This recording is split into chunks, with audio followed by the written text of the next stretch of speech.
Puinan le kapu Thian an dam na lo chan zel na kan sa ke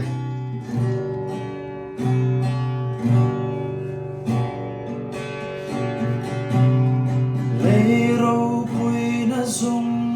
le pai ro thil te chen na in cha te ning ve lo ma la kan chen na in chu ro pui lua lo ma se lal i xóa trên ve chuan một noa mà lâu chẳng tri khôi muốn bỏ li xóa nên chuan một noa mà lâu chẳng tri re thấy bôi lal li xóa nên non hao xa căn này tri anh kim hi là li xóa nên phăng kim chi anh kim hi là li xóa nên phăng kim chi đam lâu đam na run bê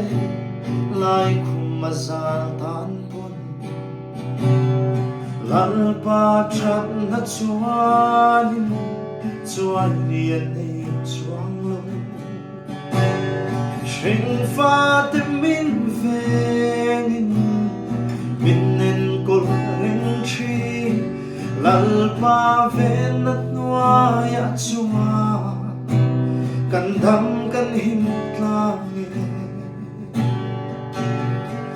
hoi mun po li xóa nên chuan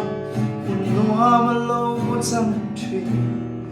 re thấy bôi lal li xóa nên nun hao xa căn này tri anh kim hi là li xóa nên phăng kim chi anh kim hi là li xóa nên phăng kim chi hele yami swal bel trong kai lo in ngai nung hui swal vang bel tur nei lo tan po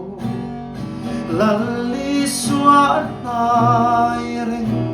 mi swal bel tan po chu ngei chu an ni ring nun pa vul tu chu